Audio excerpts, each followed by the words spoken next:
Alright, so this right here, we are going to start off with question number 118. ठीक है. An aeroplane becomes positively charged as it flies through the air because it loses particles from its metal surface. ठीक है. State the name of particles lost from the metal surface. अगर आपका object positively charge बन जाता है because it loses electrons.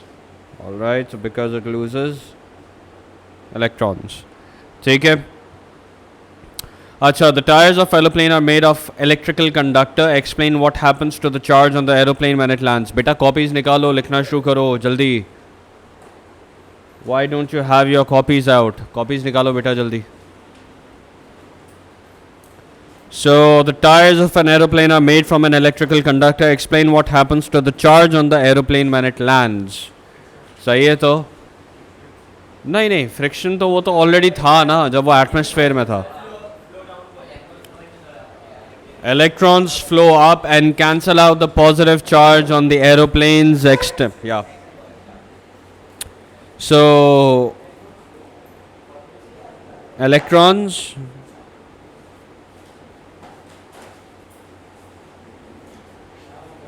flow up the tires and neutralize the positive charge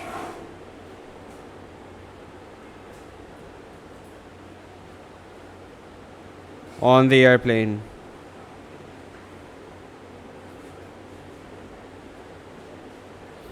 सही है. So the electrons are going to flow up the tires and neutralize the positive charge on the airplane.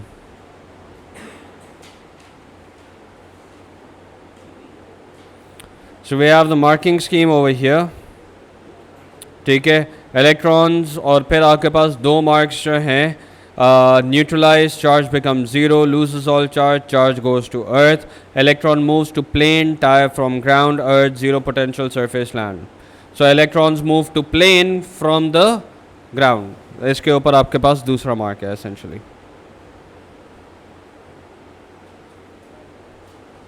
All right.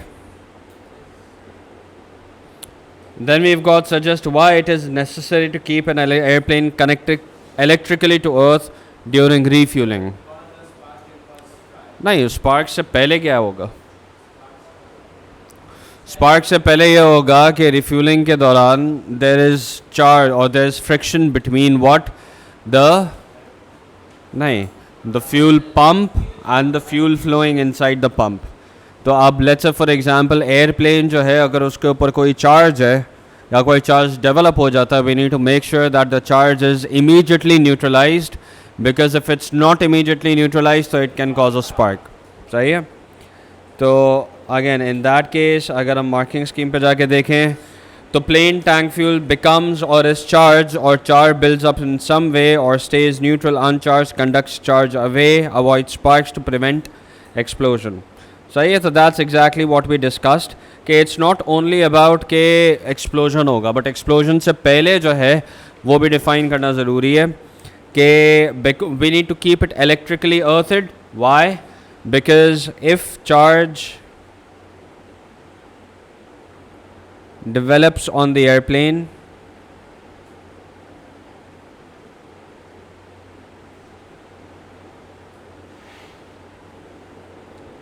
it needs to be immediately neutralized. It needs to be immediately neutralized, else मतलब if it's not neutralized, a spark can cause an explosion. अब यहाँ पर आप specific करना चाहें कि else a spark due to excessive charge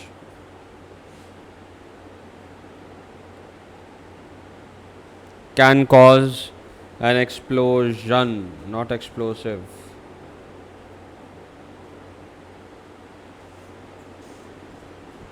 All right, else a spark can cause an explosion. So spark कहाँ से आएगा? अगर आपके excessive charge build up हो जाएंगे तो that can cause a spark, and that's where it can become what? It can cause an explosion. बेटा वो वाला पंखा बंद कर दो. Pull it down, close that. Does that make sense?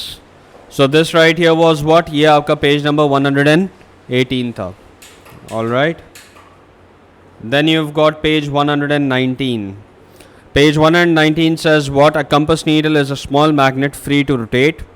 The head of the arrow on the compass needs a north pole. Is a north pole. The bar magnet is placed between two compasses as shown in figure 7.2. On figure 7.2, draw the needles inside the two compasses and mark the north pole of both the compasses. So इनके बीच में जो needles होंगे, if I draw needles inside, they will be pointing towards where? The south pole. तो यहाँ पे जो needle बनेगी वो इस साइड पे बनेगी pointing towards the south, and यहाँ पे जो नीडल बनेगी वो इस साइड पे बनेगी पॉइंटिंग टू द साउथ, क्योंकि आपके जो नीडल हेड है वो खुद नॉर्थ पोल है तो वो साउथ को अट्रैक्ट करेगा. सही है.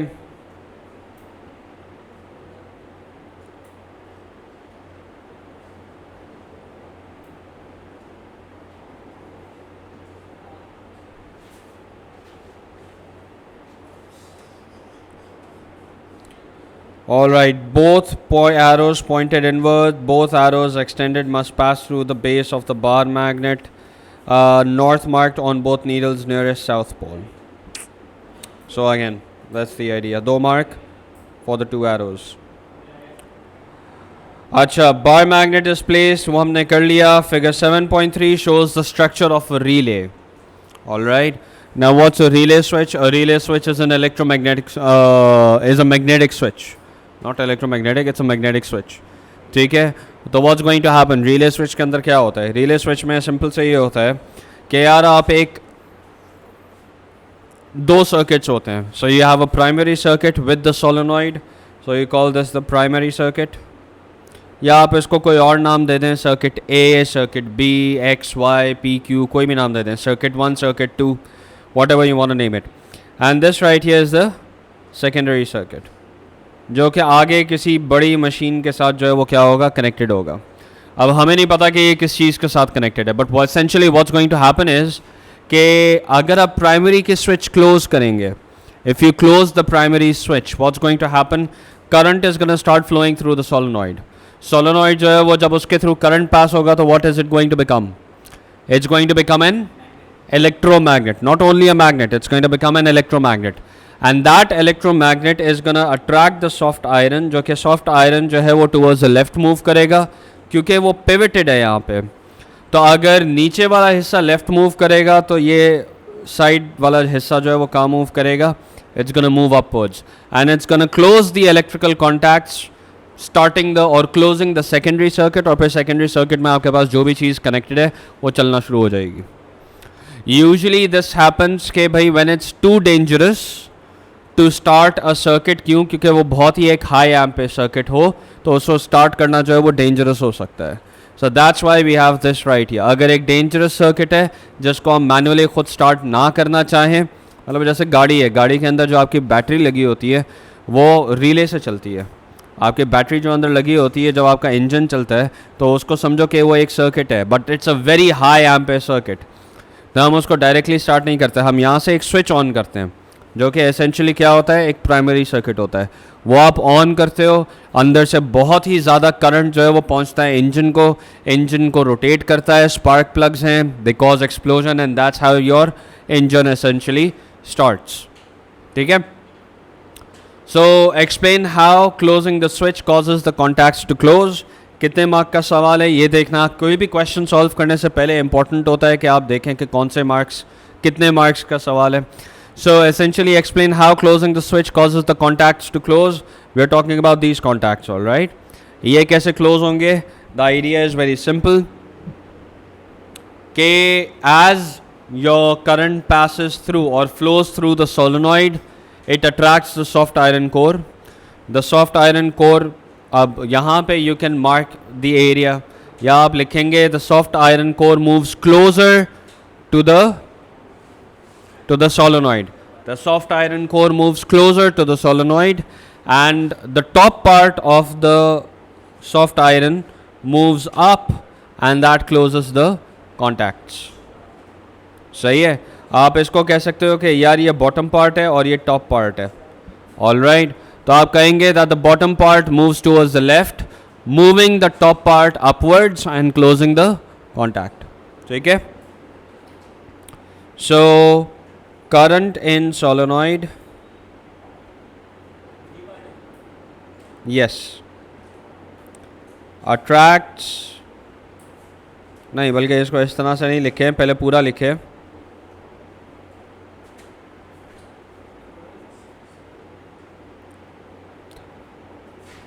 When current passes through the coil, and current passes through coil,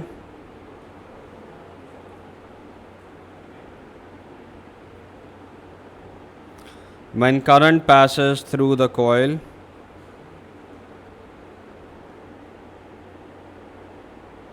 it becomes a magnet, an electromagnet rather. It becomes an electromagnet and attracts the soft iron. The soft iron moves upwards, closing the contacts. ठीक है. The soft iron moves upwards, closing the contacts. अब बहुत ज़्यादा detail नहीं देनी. इस important यहाँ पर ये है कि ये एक इलेक्ट्रोमैग्नेटिक बन जाएगा, सॉफ्ट आयरन को अट्रैक्ट करेगा और फिर वो सॉफ्ट आयरन मूव होकर आपके इलेक्ट्रिकल कॉन्टैक्ट्स क्लोज कर देगा. That's the main idea. So let's look at the marking scheme. एक मिनट बेटा. सो मार्किंग स्कीम सेज के current coil iron to become a magnet, ये इसका पहला पार्ट है. Iron attracts, pulls pivot, L shaped iron rotates, no contacts, not contracts attract each other. मतलब contacts जो है वो आपस में एक दूसरे को अट्रैक्ट नहीं करेंगे. जो आपका आयरन बार है वो मूव करके कॉन्टैक्ट्स को क्या करेगा, क्लोज करेगा. So we are good. सही है, हमारा आंसर जो है वो बिल्कुल ठीक है. ऑल राइट जी. कोई कुछ पूछा था हैदर?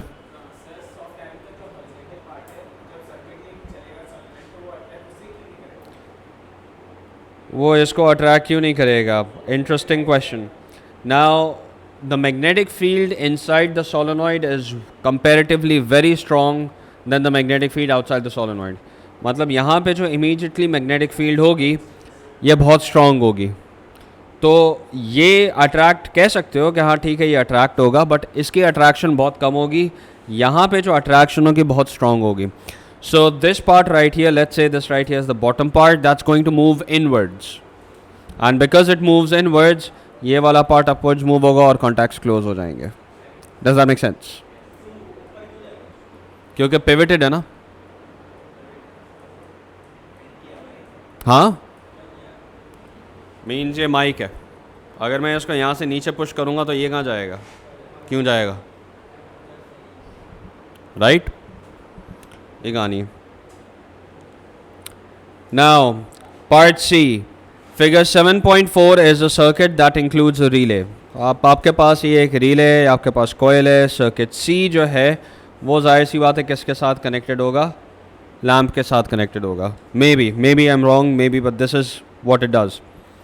सो when light shines on the light dependent resistor, the relay contacts C close.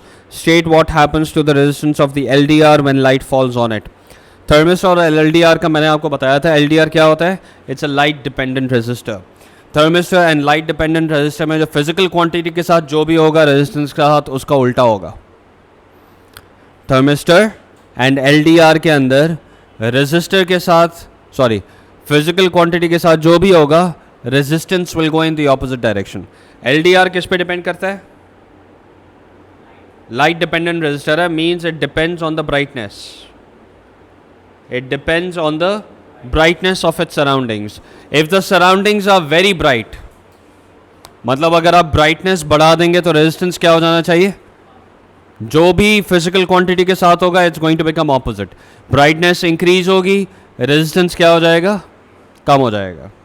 अगर थर्मिस्टर है आपके पास, थर्मिस्टर किस पे डिपेंड करता है, हीट पे, और in other words we rather use the term temperature. Alright, we say कि आपका थर्मिस्टर जो है वो किस पे डिपेंड करता है, टेम्परेचर पे. मीन्स अगर आप टेम्परेचर बहुत ज़्यादा बढ़ा दोगे तो थर्मिस्टर के रेजिस्टेंस को क्या हो जाएगा. So again state what, when light shines on the LDR, मतलब आप LDR के ऊपर जो लाइट है वो बढ़ा रहे हो, मीन्स ब्राइटनेस उसके अक्रॉस क्या हो जाएगी, इंक्रीज हो जाएगी, तो रेजिस्टेंस ऑटोमेटिकली क्या हो जाएगा, कम. रेजिस्टेंस कम होगा तो आपके हिसाब से what's going to happen when the resistance decreases. यहाँ पे जब रेजिस्टेंस ज़्यादा था तो आपका करंट बहुत कम फ्लो कर रहा था. जब रेजिस्टेंस ज़्यादा था, अगर आपके सर्किट की रेजिस्टेंस ज़्यादा होती है तो करंट बहुत कम फ्लो करता है. एंड अगर इस कॉइल के थ्रू करंट बहुत कम फ्लो कर रहा है तो वो कॉइल इलेक्ट्रिकल कॉन्टैक्ट्स को अट्रैक्ट नहीं करेगा. लेकिन आगे, अब this is other than the question. अभी क्वेश्चन इस पे पहुंचा नहीं है, प्रॉबेबली आगे जाके क्वेश्चन इस पे पहुंचेगा, राइट. बट अभी से हम अपने दिमाग में एक स्टोरी बना रहे हैं, एंटिसिपेट कर रहे हैं कि भाई क्या होने वाला है.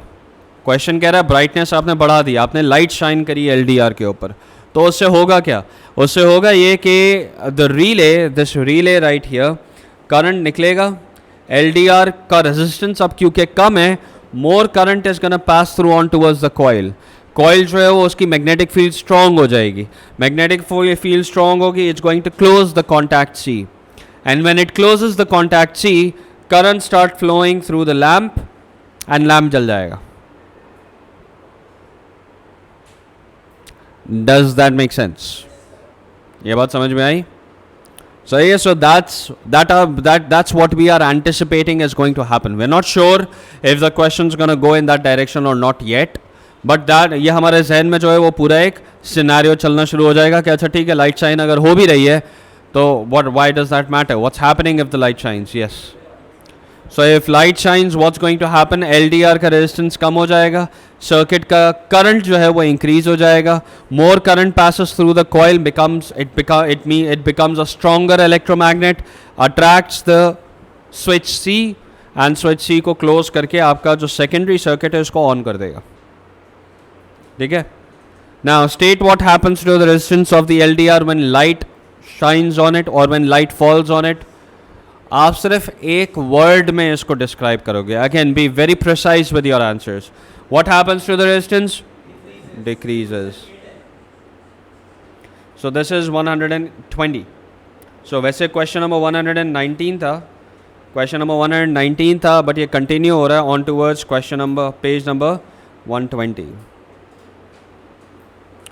अच्छा, the circuit for the lamp as shown in figure 7.4 is not complete. On figure 7.4, draw the connections to the lamp, the contact C, and the battery that causes the lamp to switch on when the light shines on the LDR. तो हमने वैसे तो connection पूरे कर दिए, हमने battery नहीं डाली है.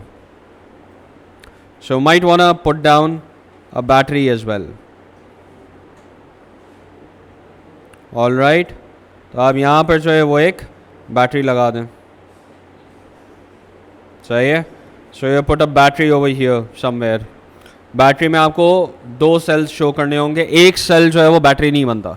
बैटरी बनाने का मतलब है आपको दो सेल्स जो है वो एटलीस्ट शो करने हैं. सही है. तो कहीं पे भी आपने एक बैटरी बना दी, उससे कोई खास फर्क नहीं पड़ेगा कि आप कहाँ पे बैटरी बनाओगे. सेल्स जो है वो दो होंगे. यस ऑफ कोर्स, क्योंकि बैटरी बनानी है तो आप दो सेल्स शो करेंगे. Does that make sense to everyone? ये कहानी क्लियर है? कनेक्शंस हमने बता दिए, हमने बैटरी बना दी, and that's where the question ends. So question जो है वो आगे पूरे रिले वाले सिनेरियो पे नहीं गया. So we are good with that. Again understanding the situation is much more important than what the question asks. वो क्वेश्चन का जो सिचुएशन चल रही है उसको समझना भी काफ़ी इंपॉर्टेंट है. ये वाला सवाल क्लियर है बेटा? So we did 119 and 120. So 119 कर लिया हमने. We did 120 because that's a question continued. Now let's go towards 121. Now, what do we need to figure out? Describe an experiment including an ammeter and a voltmeter to show how the resistance of a wire varies with temperature. Draw a circuit diagram. ठीक है. Resistance कैसे निकालोगे? Resistance निकालने के लिए आपको resistance directly तो वैसे तो मेजर कर सकते हैं ओम मीटर से, बट जनरली हमारे कोर्स के अंदर ओम मीटर नहीं है. तो अगर ओम मीटर नहीं है तो how do we measure the resistance then? कौन सा फॉर्मूला लगा के?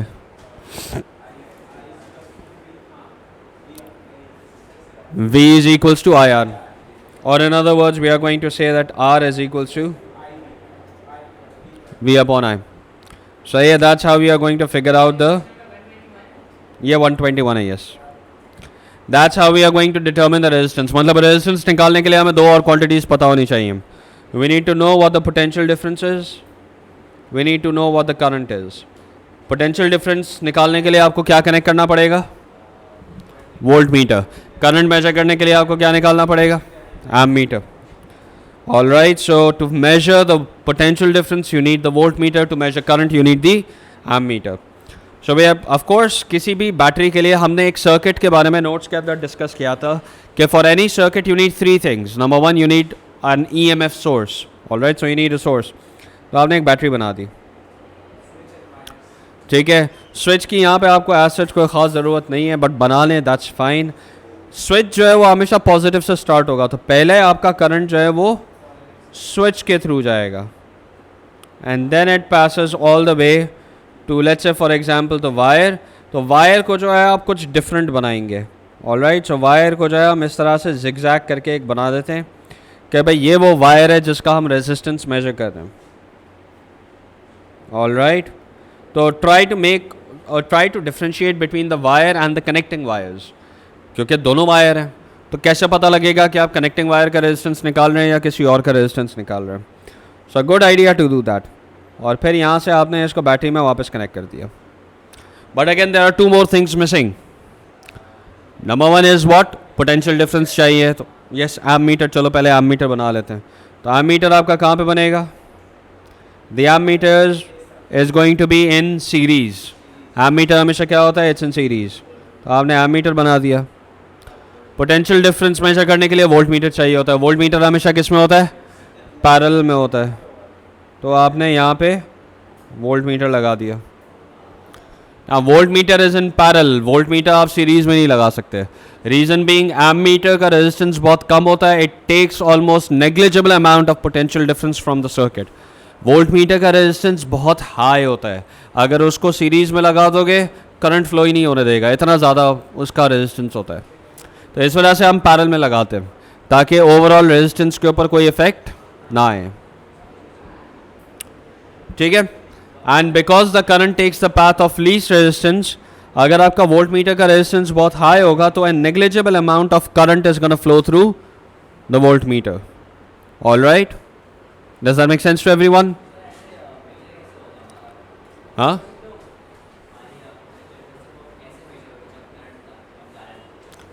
जितना करंट जा रहा है उस plenty to figure out the potential difference. सही है ना? ये चीज़ जो है वो शंट्स वगैरह जो है वो यूज़ होते हैं. बहुत सारी आइडियाज़ जो है वो इसके अंदर यूज़ होते हैं. तो this is something that you are going to study if you take electronics और एनी सॉर्ट ऑफ इंजीनियरिंग. तो उसमें आप डिटेल के अंदर पढ़ोगे कि वोल्ट मीटर, एममीटर्स कैसे मेजर क्या होते हैं एसेंशली. सही है ना? तो you might study what or how a ammeter or a voltmeter works, but later down your bachelor's. सही है. केमिकल इंजीनियरिंग करते हुए मैंने भी पढ़ा था इलेक्ट्रॉनिक्स के अंदर कि वोल्टमीटर और एममीटर कैसे काम करते हैं. I don't remember it as such, but yeah. So again कितने मार्क का सवाल है? 4 मार्क का सवाल है. तो आपको 4 पॉइंट्स लिखने हैं यहाँ पे. वो 4 इंपॉर्टेंट पॉइंट्स कौन से हैं बेटा? क्या नाम है? Rao, come on. So draw circuit diagram. यहाँ पे तकरीबन 2 मार्क्स जो है वो सर्किट डायग्राम के हो गए. उसमें आपने बता दिया कि भाई कौन सी चीज़ कैसे कनेक्टेड होगी. So from there we have to describe the experiment. Alright, Describing the experiment requires you, because we need to figure out how the resistance changes with temperature. So take voltmeter and ammeter readings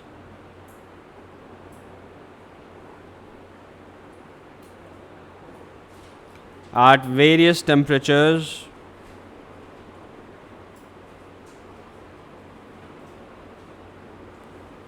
मैं इस line के side पे लिख रहा हूँ because it's really not a test. आप इस line के साइड पे नहीं लिखेंगे. Why? It's only for examiners use. Very not appreciated if you do that. Alright. तो जो आपकी इंस्ट्रक्शंस हैं, very important to remember what the instructions are. Take voltmeter ammeter readings at various temperatures.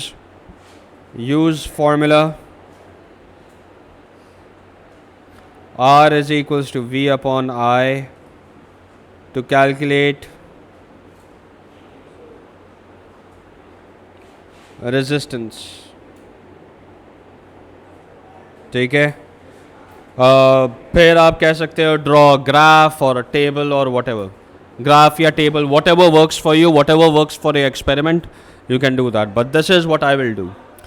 Now, let's go and take a look at what the marking scheme says. Now, what's the marking scheme saying in this case? Circuit diagram with cell, ammeter in series, resistor wire, lamp, voltmeter, across resistor wire lamp. अब जाहिर सी बात है वो parallel में होना चाहिए. R is equals to VI in any form और gradient of V I graph. मतलब या तो फिर आप R is equals to V I लो या तो फिर ग्रेडियंट की बात करो. थर्मोमीटर, थर्मोकपल शोन, यूज्ड और शोन. मतलब एज इन शो करना ज़रूरी नहीं है, लेकिन आप बोलोगे कि भाई हम डिफरेंट टेम्परेचर्स के ऊपर जो है वो रेजिस्टेंस मेजर करने के लिए वायर को जो है वो डिफरेंट टेम्परेचर्स के ऊपर रखेंगे. How different temperatures obtained. Now that's very important. Alright. How different temperatures are obtained. तो you are going to say कि यूजुअली वाटर बाथ यूज़ किया जाता है. सही है. मीन्स वाटर बाथ या हीटिंग जैकेट. वाटर बाथ या heating jacket. So you are going to say water bath और हीटिंग जैकेट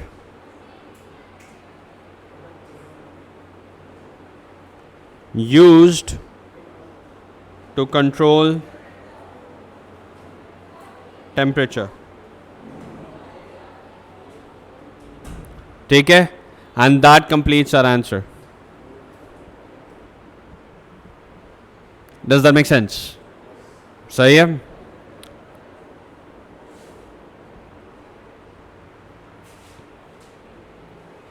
हाँ हाँ.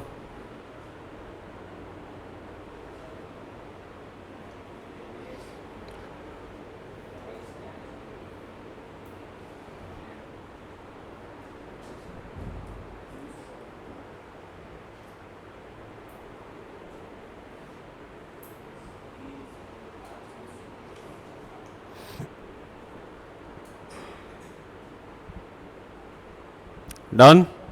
अब let's say for example if I want to measure the water bath. अगर मुझे water bath करना है तो how do I do the water bath? All right. वैसे अब उसका आइडिया बहुत सिंपल होगा. आपने यहाँ पे बनाया, यहाँ पे पानी रखा, सही है. And then what do you do to show कि भाई हम इसमें जो है वो वायर रखेंगे. So you draw the wire over here. या आपके पास वायर आ गया. All right. इसके साथ आपका वोल्टमीटर आ गया टू मेजर द पोटेंशियल. ठीक है. इसी के साथ आपका एमीटर आ गया to measure the current. And फिर आपके पास बैटरी आ गई. And then if you want to draw the switch you can draw the switch as well. All right. सो अब जाहिर सी बात है यहाँ पर आप थर्मामीटर शो कर देंगे कि भाई थर्मामीटर हम लोग यूज़ करेंगे to measure the temperature. And यहाँ पर आप एक एक्सटर्नल हीटर जो है वो दिखा देंगे कि भाई ये जो है ये क्या है. यह आपका एक्सटर्नल एक हीटर है टू कंट्रोल द टेम्परेचर. सही है. So if you draw this diagram right here on the left and साथ में आप एक्सप्लेन कर दें R is equals to V upon I, that should be easy. ये कहानी क्लियर है बेटा? All right. So this was question 121. या हीटर लगाएंगे तो टेम्परेचर अलग अलग चेंज कर सकते हो ना, हीटर के बगैर आप टेम्परेचर कैसे बढ़ाओगे? राओ बेटा, stop that.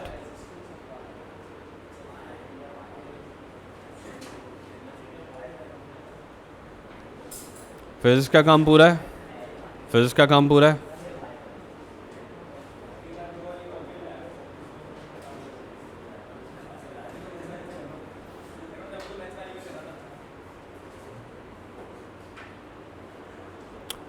So a filament lamp is made from metal wire. Filament lamp is made from what? From a metal wire. Describe the variation with temperature of resistance of the filament lamp. Now filament lamp का example बहुत simple है. Almost हर साल 2 साल बाद जो है वो इसका question आता है. अभी थोड़ी देर पहले, इससे पहले भी हमने question किया है. All right, in the last video we did another question. So describe the variation of filament lamp. The filament lamp, as your temperature increases, the resistance is also going to increase. So as temperature increases,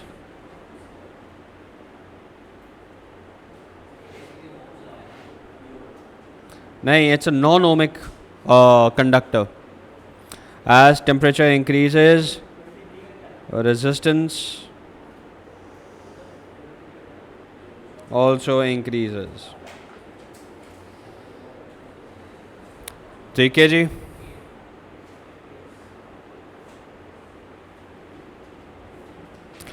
अब again very important, marking scheme में अगर आप देखें तो it says कि resistance increases with temperature, but at the same time you also need to mention that the increase is going to be what? Increase किस तरह का होना चाहिए? मार्किंग स्कीम पढ़ो क्या कह रहा है. Marking scheme saying that it should be a linear, proportional or a straight line increase. सही है?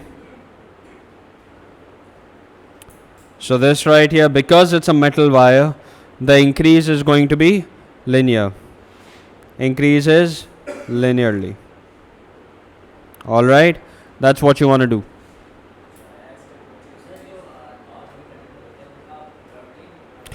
उनका कर्व होता है, but this right here is going to be a metal wire, right?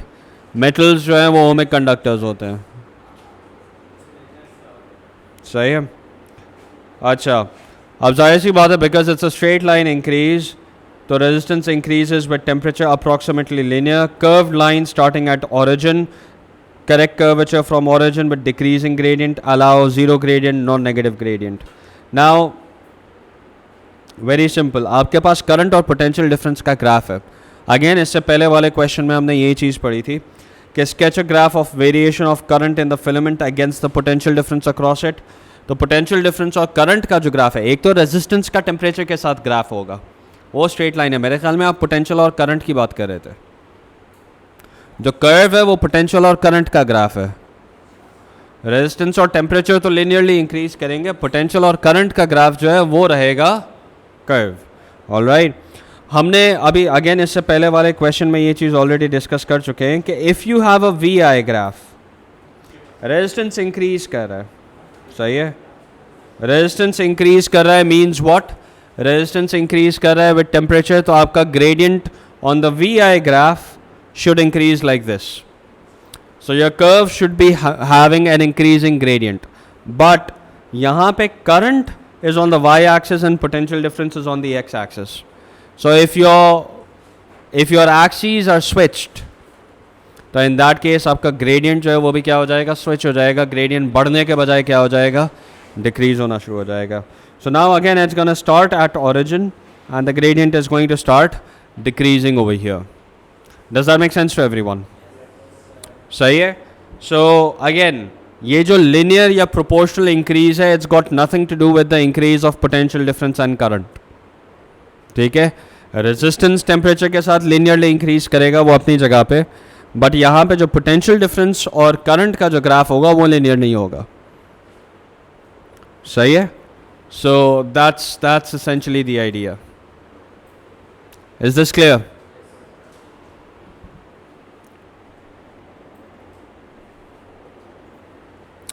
अच्छा, so this right here is quite a lengthy question. 11A, page number 121, and then moving on towards page number 122 for the same question. Figure 11.2 is a circuit used to monitor changes in room temperature.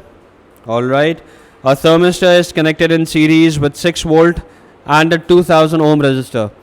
मेरे ख्याल में इससे पहले जो आपने बोला था ना कि ये जो आपका फिलामेंट लैम्प है वो नॉन ओमिक है, तो फिलामेंट लैम्प रहेगा non ohmic, but it's still gonna have a linear increase in resistance with temperature. जो आपका नॉन ओमिक रेजिस्टर है उसका रिलेशन बनता है with potential difference and current. उसका रेजिस्टेंस से कोई रिलेशन नहीं बनता कि रेजिस्टेंस कैसे चेंज हो रहा है. इवन दो इवेंचुअली आगे जाके आप पढ़ोगे कि yes that could change as that could eventually vary as well, but for our cause right here, for our concern right here, ohmic resistor, ohmic conductor जो है वो कौन सा है जिसका रेजिस्टेंस सिरे से चेंज ही नहीं हो रहा. Those are your connecting wires. अगर रेजिस्टेंस चेंज हो रहा है मतलब वो नॉन ओमिक है, एंड उसका ग्राफ जो है वो लीनियर होगा. रेजिस्टेंस टेम्परेचर लीनियर है नहीं है उससे हमारा कंसर्न नहीं है. द करंट वर्सेस पोटेंशियल और the potential versus current is not going to be linear period. Ohmic के लिए लीनियर होगा मीन्स व्हाट, रेजिस्टेंस चेंज नहीं हो रहा. रेजिस्टेंस चेंज हो रहा है तो it's not going to be linear for the current and the potential graph. Make sense? All right. Time क्या हो रहा है? 10:30. ऑल right.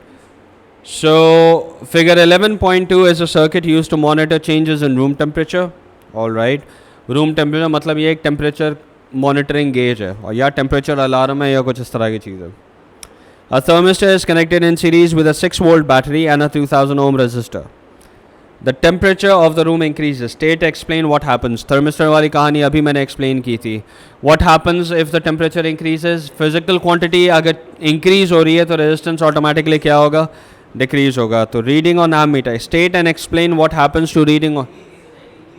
Yes. Decreasing resistance means increasing current, hence the reading on the ammeter also increases. Decrease in resistance increases current, hence ammeter reading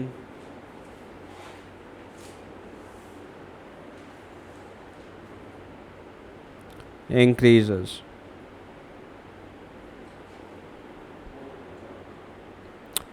सही है.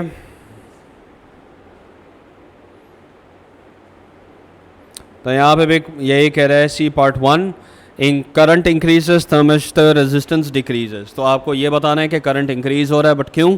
क्योंकि thermistor का resistance overall क्या हो रहा है? डिक्रीज हो रहा है. Now the reading on the volt meter. नहीं, इसका करंट ठीक है, कह सकते हो कि करंट से ताल्लुक है, but you are going to move towards the more better explanation of potential divider.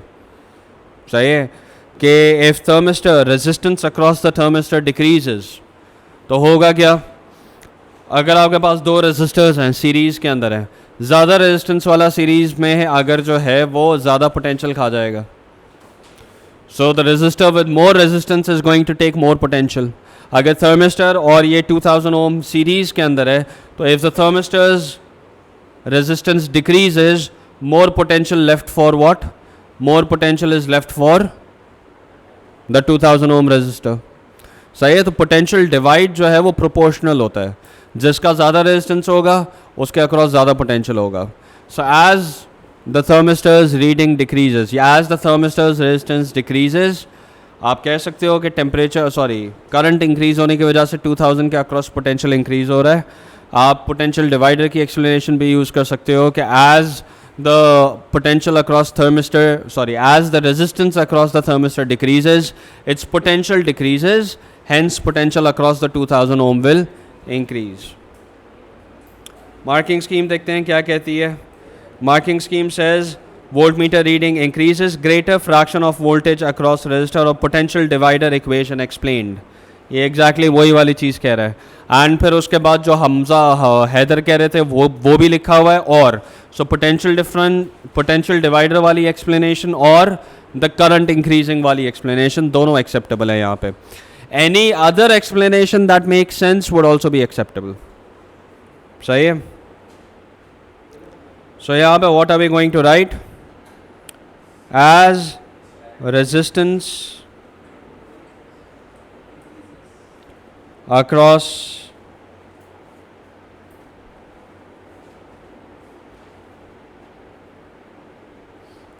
thermistor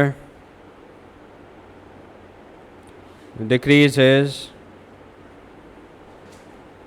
its potential difference also decreases. Hence, more potential left for the 2000 ohm resistor.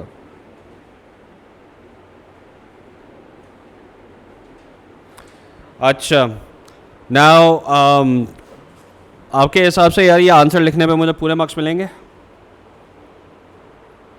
Probably not. 1 mark मिलेगा. 1 mark किस चीज़ का रह गया? मैंने ये नहीं बताया कि वोल्ट मीटर रीडिंग होगी क्या. So अब यहाँ पे initially you start with voltmeter reading increases, voltmeter reading increases और फिर आगे explain करोगे. यहाँ पे आप लिखेंगे ammeter reading, वो भी तो increase करेगी.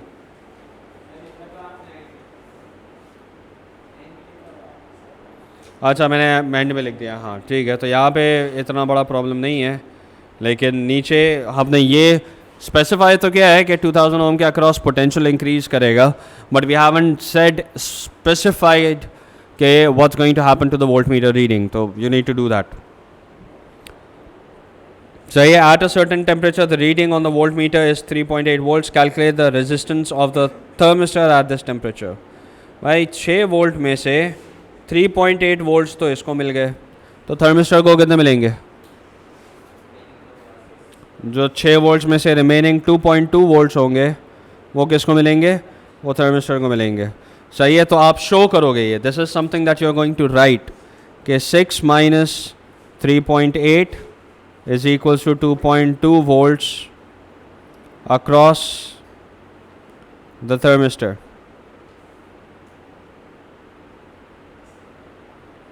सही है. सबसे पहला आप ये काम करेंगे. अच्छा, मुझे क्या चाहिए? मुझे रेजिस्टेंस चाहिए. रेजिस्टेंस डिपेंड करता है V अपॉन I के ऊपर.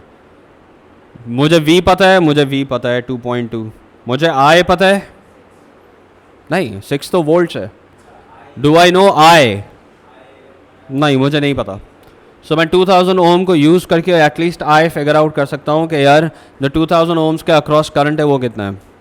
सो what's the current across the 2000 ohm resistor? So I across the 2000 ohm resistor is going to be what? It's V upon R. V कितना है? 3.8. R कितना है? That's 2000. सही है. तो आपका आंसर मेरे ख्याल में 0.0019 आना चाहिए एम्पेयर्स. चेक कीजिए जल्दी.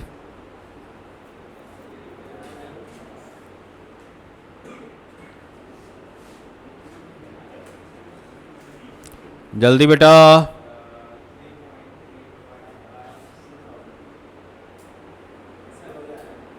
0.0038. हाँ 19, सॉरी 19. हाँ 19 लिखा हुआ है, 38 बोल रहा हूँ गलती से. अच्छा, so 0.0019 amperes. All right. So now all you need to do is divide that by 0.0019 Ampere's.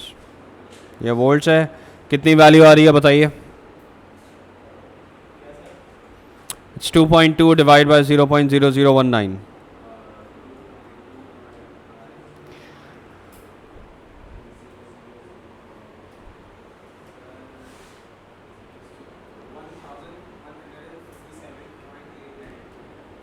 $1157.89. आगे क्या लिखेंगे? Unit ohms.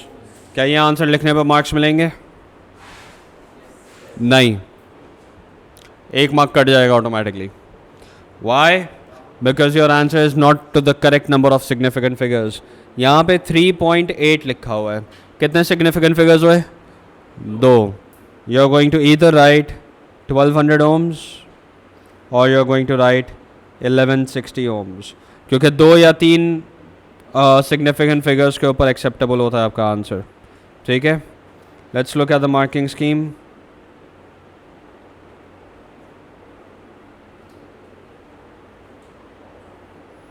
मार्किंग स्कीम पे देख सकते हैं 1200 ओम्स, अलाउ 1157 से लेके 1160. वो अलाउ कर रहा है, बट वो आंसर क्या कह रहा है कि आंसर क्या होना चाहिए?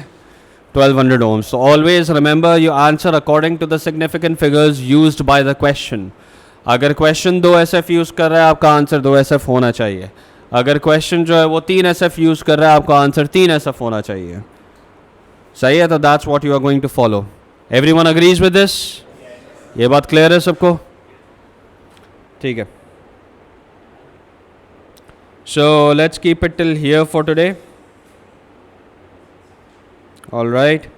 Inshallah I'll see you next class. हमारी कब है? Friday नहीं, Thursday को, as in tomorrow. चलें, I'll see you tomorrow. Tata bye bye, अल्लाह हाफ़िज़.